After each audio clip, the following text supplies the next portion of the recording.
So welcome back to the Canva course, Become a Canva Qualified Professional. And in this video session, I am going to teach you how to use this smart mockup.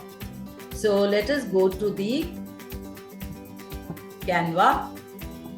So after signing in, you have to go to the editor's toolbar and scroll down. You will have this smart mockups.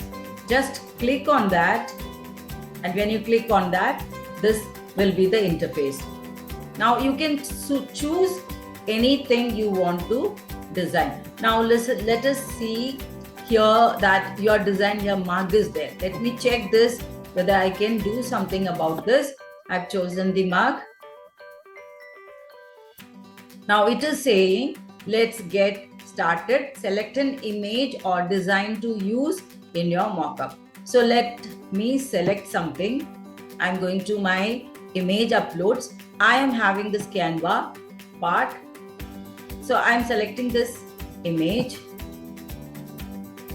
See, the cup has become wonderful with the Canva design. Now you can adjust the image if it is not properly set in, but actually I'm having it properly adjusted, so I'm not doing anything about it.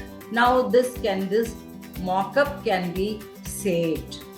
Now in this mug, if you want the photo of yours, your family, everything can be done very easily. Now you can go for a save. Now let me go back to see if anything else can be done with. Now I just want to check something else also. Let me check here in this design. Can I do the design in the laptop? Now see here, it is again saying go and select the image. Now I am going to select once again the image. Select. You can see here how the images actually fit into the laptop. Here also you can adjust the image, or else you can go for save the mockup and you can go for further use. So that's all for smart mockups. So thank you for watching, and I will be back with yet another session on Canva. So thank you for watching.